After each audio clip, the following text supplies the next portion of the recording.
week, Judy and I are going to wake you up because we're going to show you how straight people have babies as a little perspective. This is what I've been looking forward to all day long. This is my how straight most straight people.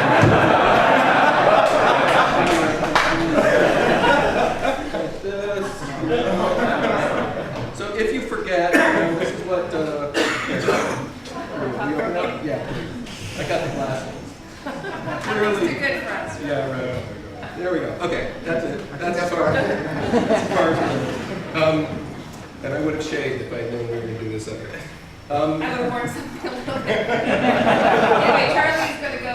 but I think it's a joke, but it's also a perspective, which is remember how most straight people, it's not every straight person, you know, it's a bottle of champagne and a t-shirt that either goes up the right way or the wrong way, and then babies come.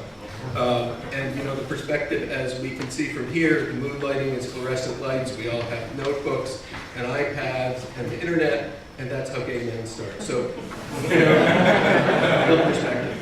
Remember, there is one part of this that you've known how to do since you were 14, which is essential to this process.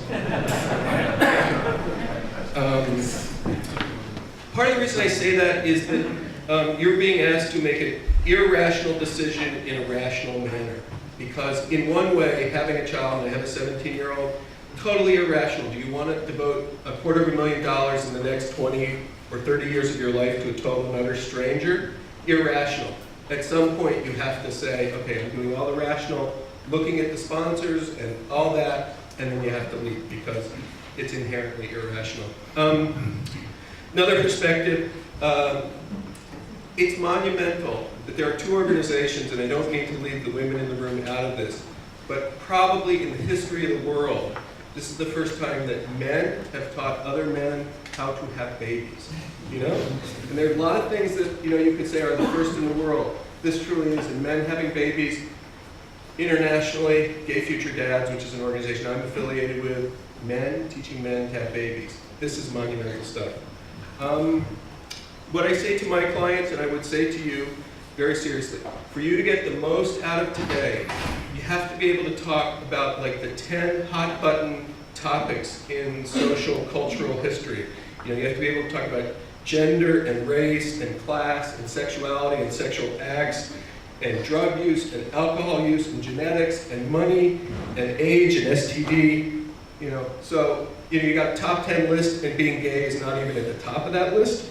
So if you're going to get something out of it, allow us to talk openly about it, because you will get more.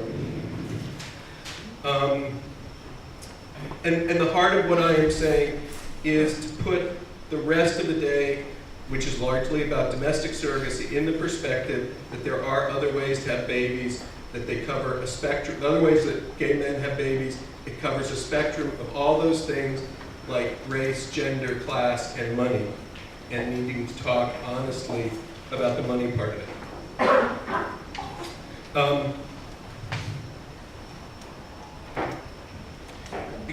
Because surrogacy is not equally available to everyone, right? Because there is a cost attached to it. This organization, Men Having Babies, is doing the most of anybody, and they are doing monumental work to make it more accessible across a spectrum of income.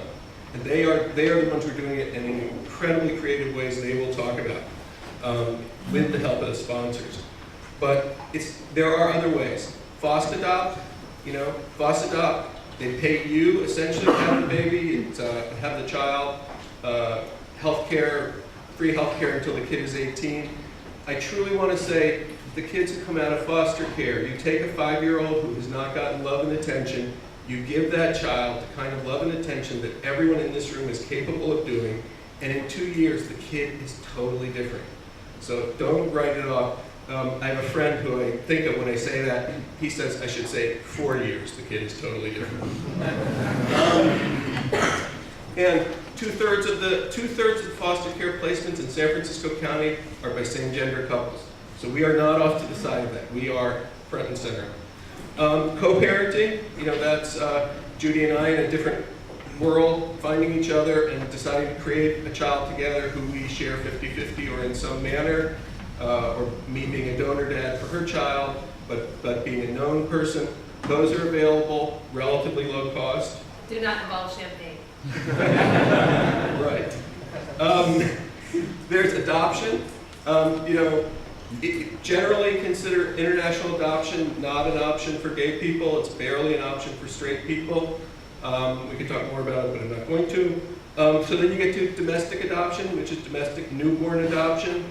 Often that's the other thing people are thinking about. In terms of cost, you do get a baby, which is great.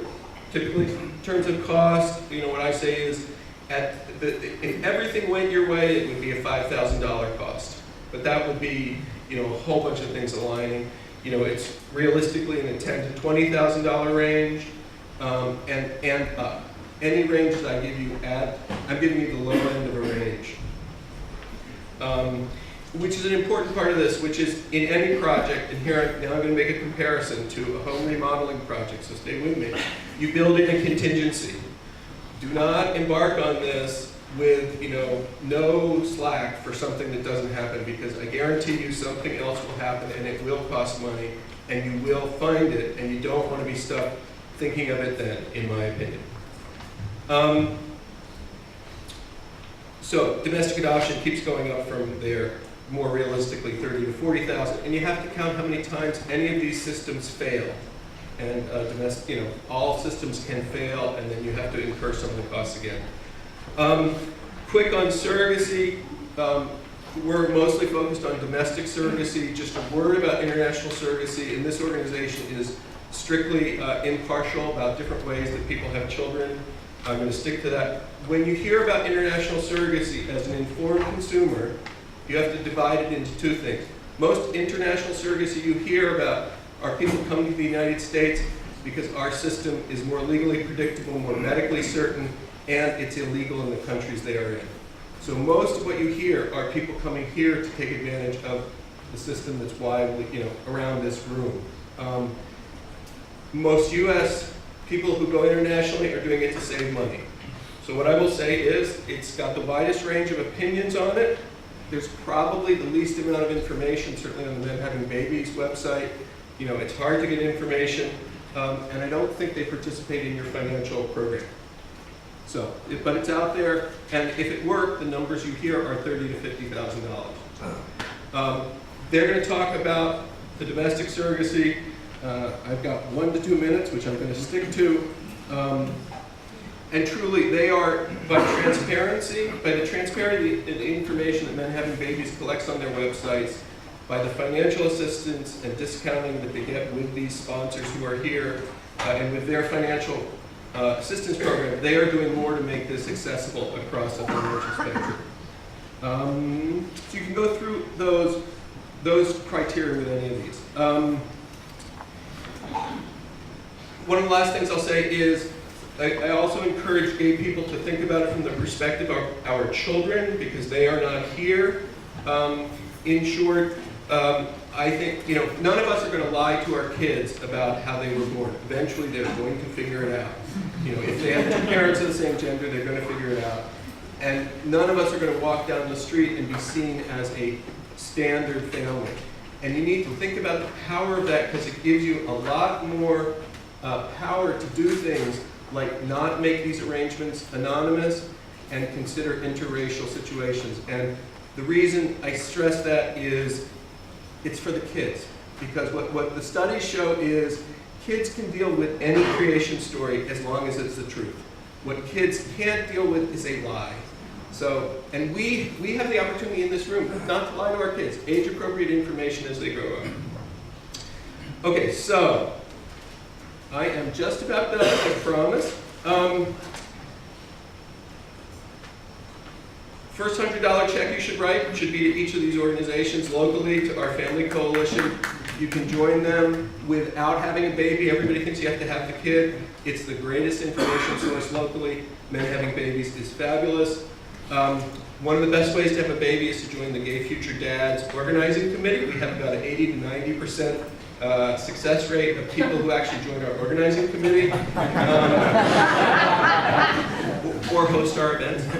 What you can take from that, though, and I truly do mean this, is that it is a commitment to work monthly with a group of people on this project. So join our organizing committee, or when you meet people here you like or you might like, exchange contact information and see about setting up a little email group. Okay, I'm done. Find me today. I do this for free today. I do it very reasonably other days. Thanks. It's very exciting.